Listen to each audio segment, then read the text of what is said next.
Olá, minhas queridas amigas e meus queridos amigos. Quem vos fala é o velho Fulanesto. Hoje é dia de conto assombrado do Senhor Fulanesto. Então, apaguem as luzes, peguem um lanchinho e um ótimo conto para vocês.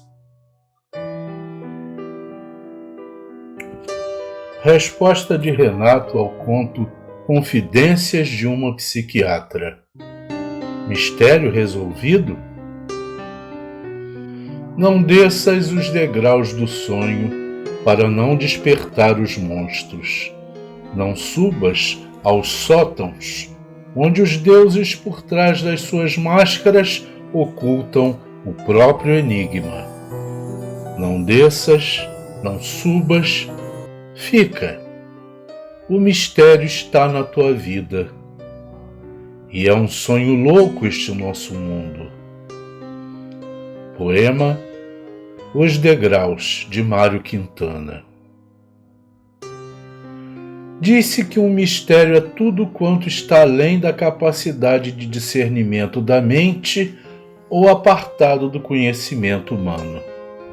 Porém, somente o é enquanto dele não se descerra o véu da incompreensão, da ignorância e da magia. Mas nem todos os mistérios são fáceis de desvelar. Infortunadamente, existem mistérios que, quando supostamente desvendados, redundam em novas e intrigantes questões que, de certo, nos fazem enfebrecer na agonia da busca por respostas inexistentes ou cuidadosamente encobertas. Ao ouvinte ou leitor, informo que, presentemente, há uma tentativa de dissipar a fumaça densa que paira sobre um desses mistérios. Uma história intrigante que foi contada pelo Sr. Fulanesto há algum tempo. A história de Renato e sua psiquiatra. Como devem se recordar, o enigma presente no conto não havia sido solucionado. Ocorre que estava eu, absorto a ler meus velhos tomos de ciências ancestrais, como diria Poe, quando, arrebatando-me de pensamentos lúgubres, o correio virtual trouxe-me uma carta em forma de e-mail. Com alguns cliques, abri cuidadosamente o envelope inexistente. Assombrei-me ao ler tais palavras, pois acreditava e ainda acredito na narrativa da psiquiatra em 2005. Mas, confesso, uma ponta de perplexidade me atingiu, tal qual uma flecha lançada do arco de Apolo. Assim, caso não conheçam o conto Confidências de uma Psiquiatra, aconselho que o escutem antes de ouvirem o que lhes narro agora. Carta de Renato. Prezado Senhor Fulanesto, estranho esse seu nome? O meu nome é Fulano. Tome a liberdade de lhe enviar esse e-mail, pois estava me sentindo inquieto e desconfortável. A razão é que, por puro acaso, deparei-me com uma história narrada em seu canal. O título é Confidências de uma Psiquiatra. E o vídeo foi postado no YouTube em outubro de 2021. Hesitei por muito tempo, mas finalmente resolvi expressar minha indignação, pois é a história da minha vida, contada sob uma ótica totalmente equivocada e mentirosa. Para que o senhor possa entender, eu sou o Renato da história. Evidentemente, meu nome não é esse e fiquei aliviado por não ter me identificado. O senhor diz no seu conto que os fatos que narrou os ouviu da própria médica psiquiatra. Certamente isso é verdade, pois ninguém além dela poderia saber de tantos detalhes sobre meus problemas de saúde pretéritos e de outros relacionados à minha família. Ademais, ficou bem evidente para mim, quando vi a lamparina odontológica que o senhor fotografou e apresentou aos 21 minutos e 44 segundos do seu vídeo, que tudo quanto foi narrado só poderia ter sido contado pela tal médica. Não tenho dúvidas de que aquela lamparina era minha. Digo era, pois ela nunca me foi devolvida e o motivo o senhor saberá adiante. A propósito, o nome da psiquiatra é Fulana, mas o senhor já deve saber disso. O que o senhor não sabe é que ela foi o pior pesadelo que já experimentei em vida. Se o senhor for um homem justo, peço que conte em seu canal a minha versão dos fatos, sem firulas e enganações, bem diferente da história que ela contou para o senhor e seus amigos. Quero restabelecer a verdade dos fatos, porque fui muito atormentado por essa louca. Deixo claro que não estou acusando o senhor de mentir. Tudo quanto narrou é fruto da mente desequilibrada de uma mulher doente. Ela, sim, mentiu e resolveu proferir suas inverdades para todos que encontrava. Então vamos aos acontecimentos reais. Sou cirurgião dentista, tenho 49 anos de idade, casado com uma mulher maravilhosa e pai de 2 lindas meninas. Em 1995, eu era solteiro, morava com meu pai, hoje falecido, e cursava o 2º ano da faculdade de odontologia. Estava sobrecarregado com os estudos e com a atividade de monitoria acadêmica que me tomava muito tempo. Ademais, havia terminado um namoro longo com uma jovem de quem eu gostava muito. Foi doloroso demais na época. Senti o término do namoro de forma contundente. A verdade é que eu estava fragilizado com o fim do relacionamento e atordoado com tantos afazeres. Fui me tornando introspectivo, não saía mais de casa e meu comportamento, segundo meu pai dizia, havia mudado a olhos vistos. As notas da faculdade despencaram e minha vida ia de mal a pior. Meu pai me levou a um psicólogo, que após algumas consultas indicou a médica psiquiatra para dar continuidade ao meu tratamento, por entender ser o melhor para mim. Essa história de que foi meu avô quem teria me levado até o consultório da médica é pura invencionice. Meus avós, por parte de pai e de mãe, eram falecidos quando nasci. Eu nunca conheci nenhum deles.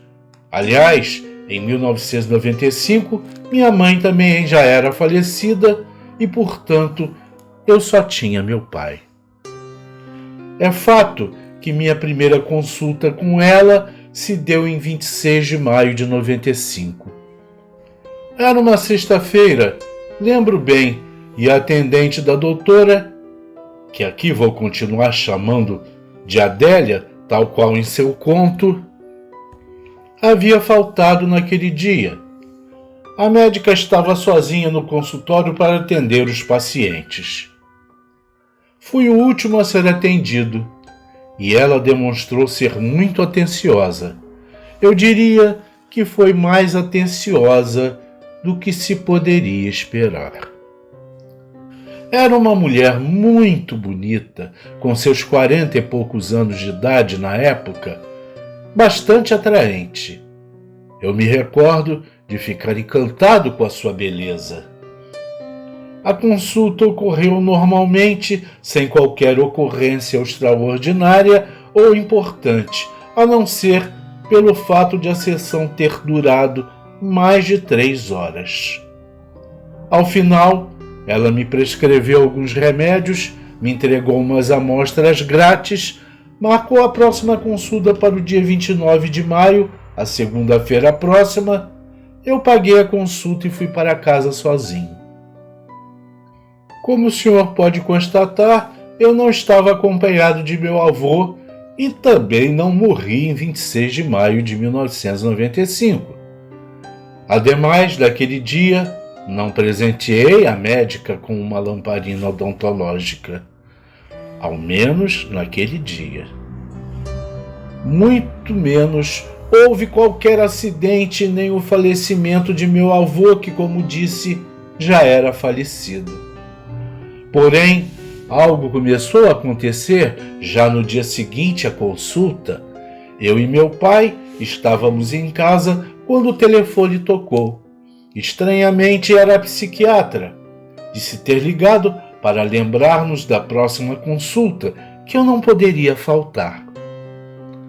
Estranho. Será que ela faz isso com todos os pacientes? Pensei eu.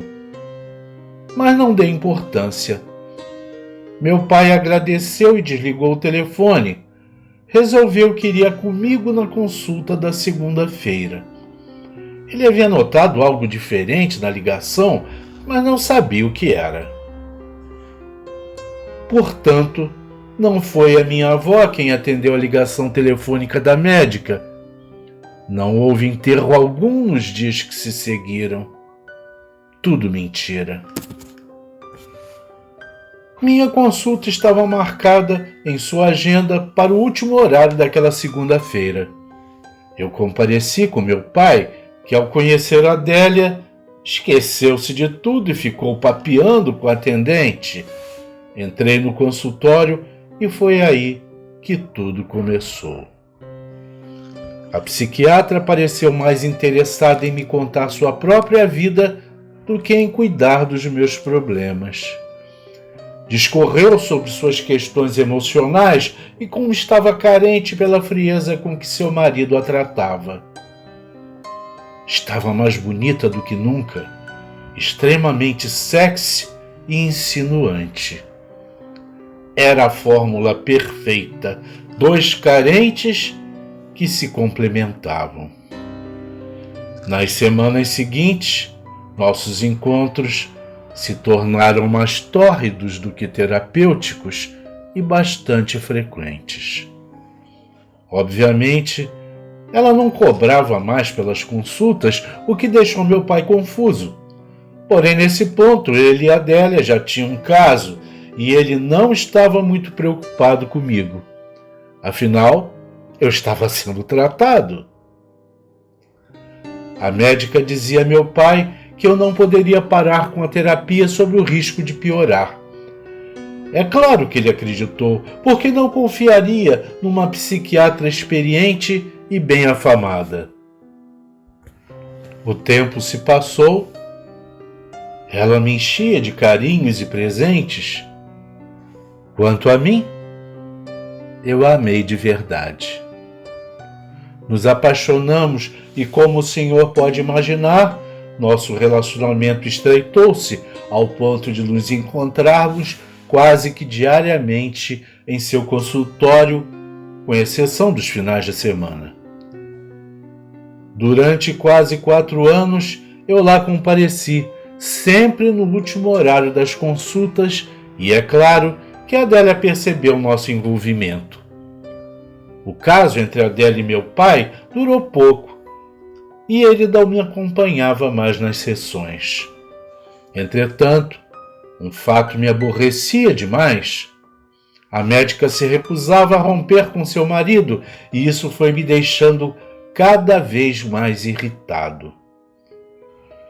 Estava incomodado por nos vermos apenas em seu consultório e nunca podermos assumir o que sentíamos um pelo outro. Após vários anos de romance, paixão e discussões acaloradas, eu havia chegado ao meu limite. Resolvi dar um ultimato a ela, Ou rompia com o casamento e ficava somente comigo, ou eu iria me afastar. Mas ela nunca teve a intenção de terminar o seu casamento. O marido era extremamente rico e, apesar do fato de a psiquiatra ganhar muito bem com seu trabalho, o alto padrão de vida que ostentava só poderia ser mantido enquanto permanecesse casada. O marido bancava tudo, o quanto eu nem poderia sonhar em lhe proporcionar. Certo dia, após as aulas da faculdade, fui como de costume ao seu consultório, decidido a romper de vez com aquela situação que me afligia. Assim, expus que queria terminar tudo. Ela chorou como uma criança, desesperou-se, caiu de joelhos aos meus pés. Chegou a dizer que me daria dinheiro. Como eu não cedia, ela bateu no meu rosto e chegou a me ameaçar de morte. Percebi então o quanto ela era doente. Aprendi com o tempo que existem muitas pessoas com problemas mentais tão sérios que se tornam violentas e que agem daquela maneira insana quando são contrariadas ou rejeitadas. Foi a gota d'água para mim. No entanto, ela não deixava que eu fosse embora. Trancou as portas, continuou a me agredir, para em seguida começar a cortar seu próprio braço com um estilete. Estava totalmente fora de si. Eu a impedi de se machucar mais ainda, e com muito esforço tentei convencê-la a se acalmar e a me deixar sair. Nada adiantou. Então, disse a ela que iria procurar seu marido e contar tudo. Afinal, eu tinha muitas provas e sabia que ela seria prejudicada se seu marido soubesse de nosso envolvimento. Aturdida, preocupada com minha ameaça e vendo que eu não voltaria atrás, assentiu em me deixar ir, não sem antes me pedir uma lembrança, algo que pudesse fazê-la se recordar de mim, conforme suas próprias palavras. Sem pensar muito, retirei da mochila minha lamparina, que usava nas aulas de anatomia, e entreguei a ela. Só queria me livrar daquela situação. Não percebi o que estava por detrás daquele pedido. Fui para casa com um enorme sentimento de alívio. Ledo engano. Mal sabia eu que ela não me deixaria em paz. Passou a me seguir de longe da faculdade e me espreitava perto de casa. Não desejo a ninguém o que passei com aquela doida. Saiba que o episódio narrado acerca do que teria ocorrido num restaurante, aquele onde a psiquiatra conta ter se surpreendido com minha presença e a de meu pai, é em parte real. Porém, foi uma coincidência nos encontrarmos lá. Na verdade, ela se surpreendeu ao me ver com minha atual esposa e promoveu um escândalo tal que precisou ser convidada a se retirar do local. Não preciso lhe dizer o quanto fiquei constrangido e os problemas que precisei enfrentar com minha então namorada. É fato que quando a médica saía apressada do local, gritei para ela me devolver o que me pertencia. Ela sequer me respondeu e foi embora. Anos se passaram nesse tormento sem fim. Cheguei a pensar em procurar as autoridades competentes para conseguir uma ordem de restrição contra a psiquiatra. Mas não queria que o problema tomasse uma proporção maior ainda. Afinal, eu pensava em meu nome, minha carreira e minha noiva. No meio dessa tempestade eu tive um sonho muito vívido. Sonhei que estava na faculdade e que a médica trazia para mim a lamparina que deixei com ela. Quando fui pegá-la, o objeto desapareceu diante dos meus olhos. Então, ainda em sonho, a psiquiatra me disse: ela nunca mais será sua. Enquanto eu a possuir, você não terá paz, a não ser que volte para mim. O que está feito, está feito. Acordei sobressaltado daquele sonho tão real e, a partir daquele momento, não conseguia mais tirar a médica da cabeça. Ardia de desejo por ela. Sua imagem atormentava meus pensamentos 24 horas por dia. Passei a ter sonhos macabros, onde ela se apresentava como uma serpente que se enroscava em meu corpo e depois me devorava. Todos os sonhos terminavam assim, com a minha morte. Já cansado de ser perseguido por desejos que não me pertenciam, resolvi conversar com um amigo, um pastor pentecostal. Ao relatar o que estava me afligindo, meu amigo pediu que orássemos e que Deus nos revelaria o motivo de tanto tormento.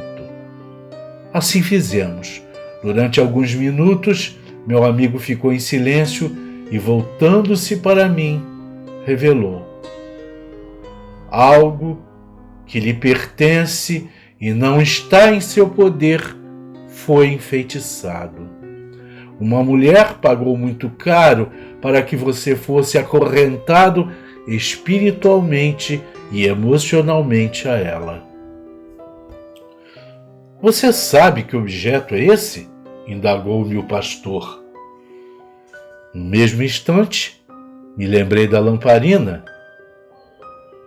É uma lamparina odontológica que dei de presente a tal mulher. Agora tudo se encaixa, disse eu perplexo com a revelação. Meu amigo continuou: você tem meios para recuperar a tal lamparina? Eu lhe disse que isso seria impossível devido às circunstâncias. Meu amigo então me acalmou e afirmou que haveria um grande clamor na igreja para que Deus me abençoasse com o livramento, mas que eu deveria me integrar à igreja e andar com Cristo. O que posso lhe dizer, senhor fulanesto, é que eu não fiz o que meu amigo me aconselhou. Não me converti, confesso. Por esse motivo, deixei de ser atormentado apenas quando ela faleceu.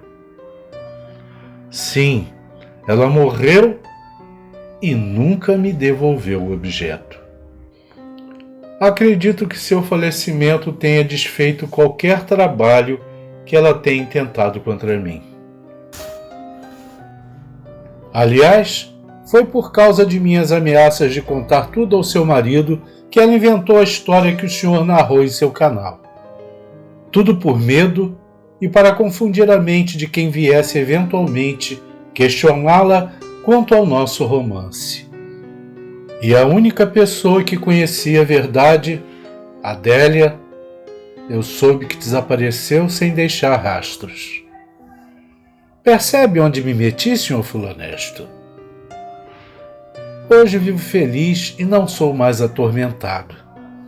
Espero que minha história ponha um ponto final às mentiras que ela contou ao senhor e a tantos outros. Espero também que acredite em mim, tanto quanto acreditou nela. Cordialmente, Renato. Minhas queridas e meus queridos, entrego a vocês a árdua tarefa de decidir qual é a versão verdadeira. Confesso que depois de ler a história de Renato, ainda acredito na narrativa da psiquiatra. Principalmente pelo fato de que o e-mail que recebi originou-se de um serviço de mensagens temporárias, não sendo possível sequer responder ao mesmo. Teria sido enviado por alguém que, utilizando minha narrativa anterior, criou uma história paralela fictícia? Tenho minhas dúvidas. E vocês, o que acham?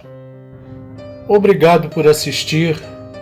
Se gostaram, deixe seu like, compartilhem e nos vemos no próximo relato, se Deus quiser. Um beijo no coração de vocês e fiquem com Deus.